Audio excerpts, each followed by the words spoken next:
The stone was cold enough to steal the heat from his hands through his worn leather gloves.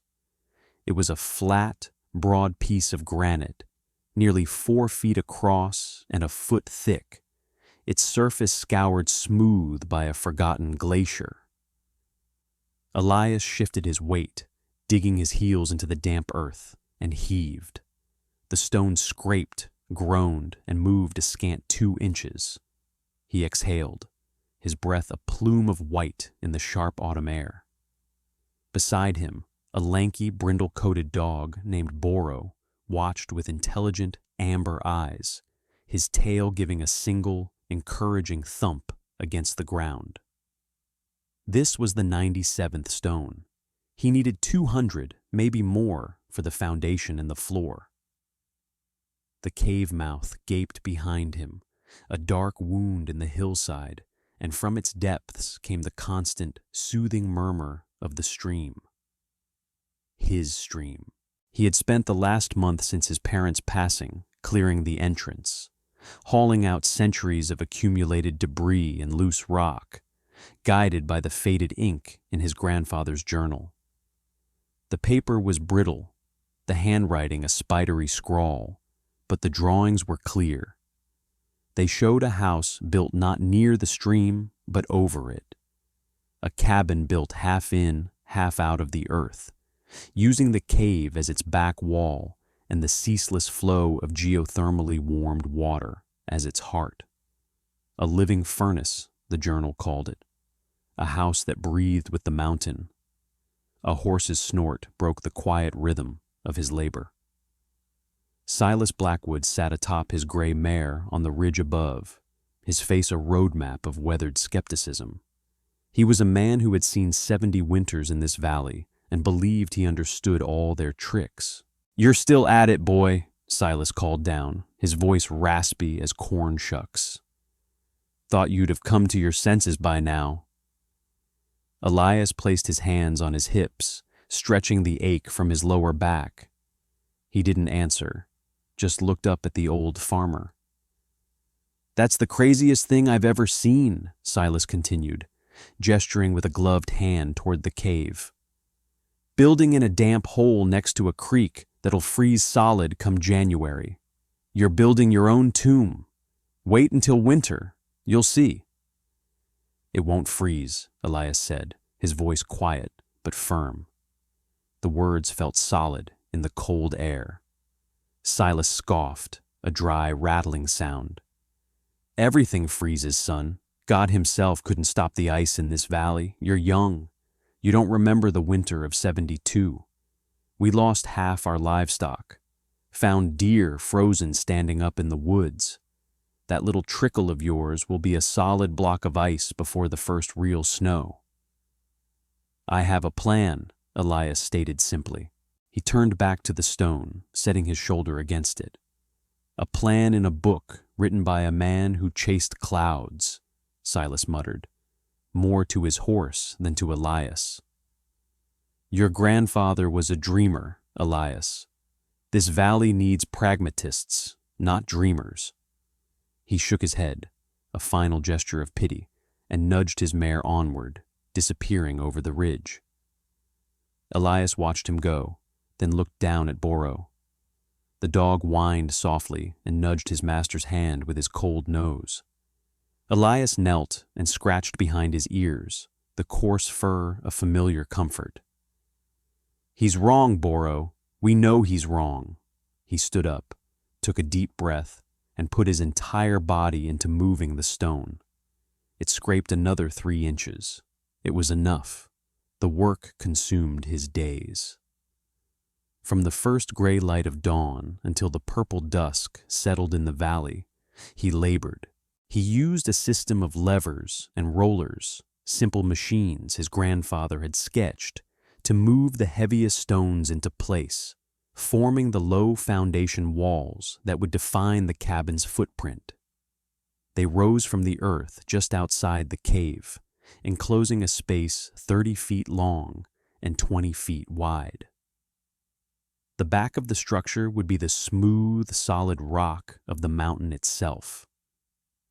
Bora was his constant shadow, sometimes napping in a patch of sun, sometimes trotting to the edge of the woods to bark at a squirrel, but always returning to sit and watch, a silent, steady witness. When the foundation was laid, the true work began. He didn't divert the stream. That was the mistake everyone assumed he was making. Instead, he worked in it, the cold water numbing his legs as he meticulously laid a second floor of flat, tightly fitted slate tiles, a foot above the stream's natural bed. He created a shallow, enclosed aqueduct, a stone channel that would force the water to run directly beneath the cabin's future floor. His grandfather's theory was simple. The water emerged from deep within the earth at a constant 48 degrees. While the air outside might drop to 40 below zero, the moving water, insulated by the ground and the cabin above, would never freeze. Its latent, perpetual heat would radiate upwards through the stone floor, warming the space above, a slow, gentle, and unbreakable source of warmth. His hands paid the price. They were a geography of his effort, blistered and raw, cross-hatched with dozens of small, deep cuts from the sharp edges of the slate. Each night, by the flickering light of a lantern in his parents' old, drafty cabin a mile down the valley, he would clean the wounds with alcohol, hiss at the sting, and rub them with tallow. He'd read his grandfather's journal, the familiar pages a balm to his exhaustion. Then he would fall into a heavy, dreamless sleep, only to rise before the sun and do it all again. A trip into the small settlement for supplies was a trial. He needed milled lumber for the frame, nails, a few tools his father hadn't owned. As he loaded his wagon outside Abernathy's Mercantile, the proprietor himself stepped out onto the porch, a large man whose prosperity showed in the tight fit of his waistcoat. "Elias," Mr. Abernathy said, his tone a mixture of disapproval and concern. "I hear you're throwing good money after bad up on that old cave plot. Folks are talking. They say you're trying to live in the mountain like a bear." "I'm building a house," Elias replied, not meeting the man's eyes, focusing on securing a stack of pine boards. "A house needs a proper foundation on dry ground, not a waterway for a basement," Abernathy sniffed. "You're spending the last of your parents' savings on a fantasy. What happens when you're sick and broke in the middle of the winter? You're so determined to brave in that folly." Elias finished tying the rope and finally looked up. "It'll work." Mrs. Gable, the baker, was sweeping the steps of her shop nearby. She paused, her brow furrowed with genuine worry. "Elias, dear, we're just concerned for you. Alone up there, after all you've been through. It's not natural. That place has always been considered unlucky." "It's my home," he said, the words quiet, but leaving no room for argument. He clicked his tongue for the horse to move, leaving the whispers and worried glances behind him. Boro, sitting on the wagon seat, looked back at the townspeople, then forward at the road, as if to say their opinions were of no consequence. Not everyone saw his project as madness. One afternoon, as he was struggling to fit a complex corner joint, a voice surprised him. "You're using a lap dovetail. Most builders around here just use a saddle notch." He turned to see Sarah, the blacksmith's daughter. She stood a respectful distance away, her hands tucked into the pockets of her apron, her expression one of genuine curiosity, not judgment. Her father was a craftsman, a man who understood angles and stresses, and she had clearly inherited his eye for detail. Elias found himself momentarily at a loss for words. "It's stronger," he managed to say. "I know," she said with a small smile. "My father uses it for wagon frames. He says it'll hold till the world ends. But it's slow work. She took a few steps closer, her eyes scanning the intricate network of stone and wood. They say in town you're building on water. Under it, he corrected gently. The water runs under the floor. She knelt, unafraid of the mud, and peered at the slate channel he had built. He could see the understanding dawn on her face. The stream, it doesn't freeze, does it? Even in the coldest winters, the part right where it comes out of the ground is always open. He nodded, a sense of relief washing over him. Someone saw. Someone understood. It comes from too deep. The earth keeps it warm. So the floor will be warm, she finished, looking up at him. Her gaze was direct and clear. That's not madness, that's genius. From that day on, her visits became a quiet routine. She would walk up the path in the late afternoon, sometimes bringing a small loaf of bread from her mother's shop or a flask of hot cider. She rarely spoke much, but her presence was a comfort. She'd watch him work, asking an occasional, intelligent question about the pitch of the roof or the design of the chimney flue. She understood the language of his labor. Boro, who was wary of most strangers, would greet her with a wagging tail, often resting his head on her knee as she sat on a log, watching Elias set the rafters in place. The first snows came in late October, a light dusting that melted by noon. But they were a warning. The air grew colder, the wind sharper. The valley's residents hurried to finish their winter preparations, banking their cabins with earth and straw, stacking firewood high against their walls. The mockery directed at Elias softened into a kind of grim pity. He was the valley's cautionary tale, the foolish boy who would pay the ultimate price for ignoring common sense. He worked with a feverish intensity, his movements economical and precise. He built the walls with thick, hand-hewn logs, chinking the gaps with a mixture of moss, clay, and horsehair his grandfather had described. He constructed a massive stone fireplace against the back wall of the cave, its chimney venting up through a natural fissure in the rock. This was his secondary heat source, for cooking and for the coldest nights, but the floor was the heart of the design. The roof was last, heavy timbers covered with sod, thick and insulating. By mid-November, the structure was enclosed. It was dark and smelled of damp earth, raw pine, and curing clay, but it was solid. It was a fortress. He spent a week building the furniture, a simple bed frame, a sturdy table, 2 chairs. And then, the day before the first heavy snow was forecast, he moved his few belongings from his parents' old cabin. He brought his father's tools, his mother's quilt, and the worn leather-bound journal. As he banked the fire for the last time in the old cabin, he felt a pang of sadness, but no regret. That part of his life was over. His first night in the new cabin was a revelation. Outside, the wind howled, and a hard frost silvered the world. Inside, there was only the sound of the crackling fire and the faint, deep murmur of the stream flowing beneath his feet. He had left a small, stone-lined opening in the floor, covered by a heavy wooden grate, so he could access the water if needed. Kneeling, he lifted the grate.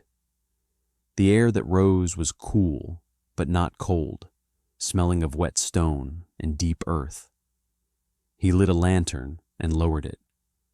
The water was flowing clear and steady, a dark, living ribbon beneath his home. He laid his bare hand on the slate floor. It was cool to the touch, but it held no chill. It felt like the earth on a spring day. He looked at Boro, who was already curled up on the hearth, not huddled for warmth, but simply comfortable. Elias smiled. "It works," he whispered into the quiet. "The real test the one Silas Blackwood had promised, arrived in the second week of December. It came not as a storm, but as a silent, lethal wave of cold. The sky was a brilliant, cloudless blue, but the temperature plummeted. It was 5 below zero at noon, then 15 below by sunset. By the next morning, it was 31 below zero, a dry, crystalline cold that cracked trees and made every breath a painful shock. The valley fell silent. Smoke rose from chimneys in thin, straight lines, battling a losing war against the encroaching frost. Inside his cabin, Elias was warm. The fire in the hearth needed constant tending, but it was the floor that made the difference. The slate radiated a gentle, pervasive warmth that kept the internal temperature at a steady 50 degrees. It wasn't hot, but it was a livable, life-sustaining warmth that defied the brutal cold outside. He could walk barefoot on the stone without a shiver. Boro slept soundly, his flank rising and falling in a steady rhythm. The windows, small and double-paned, were frosted thick at the edges, but the view they offered was of a world frozen solid. The main river in the valley was a sheet of thick, white ice. But when Elias checked his stream, lowering the lantern, it still flowed, undiminished, its 48-degree water a miracle of physics. He spent 2 days in his sanctuary, watching the cold deepen its grip on the valley. He worried for his neighbors, for their livestock. He worried for Sarah. On the third day, the snow began. It fell not in flakes, but in a solid, blinding curtain of white, driven by a wind that shrieked like a banshee. This was it, the winter of legend, the White Death. He was stoking the fire late that night when a frantic pounding rattled his heavy wooden door. Boro leaped up, a low growl in his chest. Elias quieted him with a hand. "Who's there?" he shouted over the wind. The voice that came back was a ragged, desperate cry, almost lost in the storm. "Elias, for the love of God, open up! It's Silas!" Elias unbarred the door. Silas Blackwood stumbled in, half carried by the wind, his face a mask of frozen snow and ice, his beard a solid mass. He collapsed on the floor, shivering violently, his skin a deathly gray. Boro sniffed him cautiously, then licked his frozen hand. "My fire! It went out!" Silas gasped, his teeth chattering uncontrollably. "The wood, so cold it wouldn't catch right. The wind, coming through the walls. My cabin is as cold as a grave." He looked around the room, his eyes wide with disbelief. He stared at the floor, at the calm dog, at Elias in his simple wool shirt. "But it's warm in here. How is it warm?" "The floor," Elias said, helping the old man to a chair by the fire and wrapping him in a thick blanket. He handed him a mug of hot broth he had simmering. "The stream." Silas stared at him, the old mockery gone, replaced by a look of profound, humbled awe. He touched the stone floor with a trembling hand. It was true. It was warm. "You were right, boy," he whispered, his voice thick with emotion. "You were right." An hour later, there was more pounding. It was Mr. Abernathy, his wife, and their 2 small children. Their grand house, the largest in the settlement, with its 2 big fireplaces, had failed them. The cold had crept in, relentless and invasive. The children were blue-lipped and terrified. Then came the Gables, their faces streaked with frozen tears. Their bakery, always the warmest place in town, was now an icebox. The blizzard had buried their woodpile, and their stores were running low. By morning, 17 people were sheltered in Elias's cabin. They huddled together, a small island of humanity in a sea of lethal cold. The space was crowded, but it was safe. It was alive. The children, recovering their spirits, played quietly on the warm stone floor, their laughter a sound of impossible hope. Abernathy, the proud merchant, sat silently, watching Elias tend the fire, his expression unreadable. They stayed for 4 days. The blizzard raged, burying the valley under a 12-foot blanket of snow. Elias's stores of salted meat, flour, and dried vegetables fed them all. The stream beneath them flowed on, a quiet, steady heartbeat. On the 5th day, the wind died, and the sun rose on a world transformed, a pristine, silent landscape of white. The temperature rose to a manageable 10 below. A work party, led by Silas and a humbled Abernathy, dug a path from the cabin. When they emerged, the sight was staggering. Roofs had collapsed. Cabins that had stood for 50 years were fractured, their chinking blown out, their interiors filled with snow. Dozens of livestock had frozen in their barns. The valley had been broken, but not everyone. 17 people had survived because of the impossible cabin built over a stream. They stood before it, blinking in the bright sunlight, and looked at the structure not as a folly, but as a miracle. Mr. Four, Abernathy walked over to Elias, his face etched with a shame that was deeper than the cold. "We were wrong," he said, his voice quiet, but clear enough for everyone to hear. "We mocked you, we doubted you, and you saved us. I am sorry." Elias just nodded. There was nothing else to say. His actions had spoken for him. The years that followed changed the valley forever. The winter of '84, as it came to be known, was a harsh teacher. Under Elias's quiet guidance, the community began to rebuild, but differently. He shared the pages of his grandfather's journal, explaining the principles of thermal mass, insulation, and geothermal heat. The next cabin built in the valley was a sod-roofed structure dug into a hillside. Another incorporated a stone-lined channel from a spring to warm its pantry. They began to build with the mountain, not just on it. They learned to listen to its rhythms, to accept its gifts. Winter lost some of its teeth. It was still a formidable foe, but it was no longer a death sentence. Elias married Sarah the following summer. Their wedding was a celebration of survival and new beginnings, held in the meadow before the cabin. Silas Blackwood, his hair now completely white, acted as his witness. Mr. Abernathy gifted them a lifetime of credit at his store, a gesture of his enduring gratitude. Their life was carved from the same quiet persistence that had built the cabin.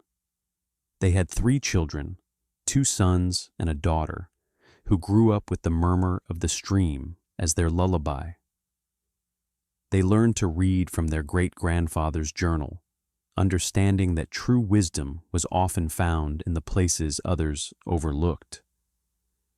Elias never sought a position of leadership, but he became the valley's heart.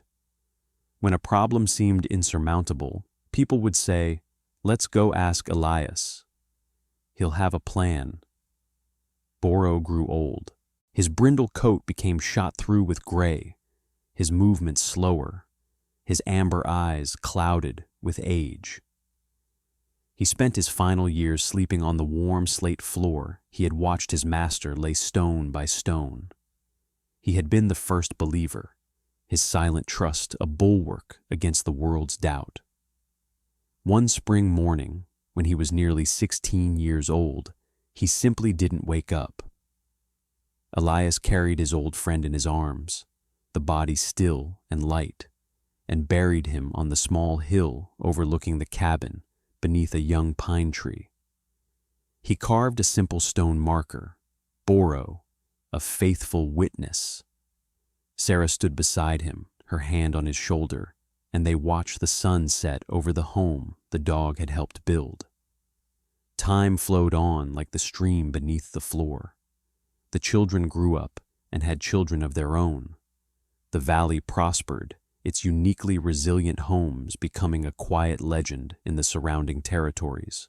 Elias and Sarah grew old together, their love a quiet, steady thing, as reliable as the turning of the seasons. His hands, once scarred and calloused from the stone, became knotted with arthritis, but they were still gentle.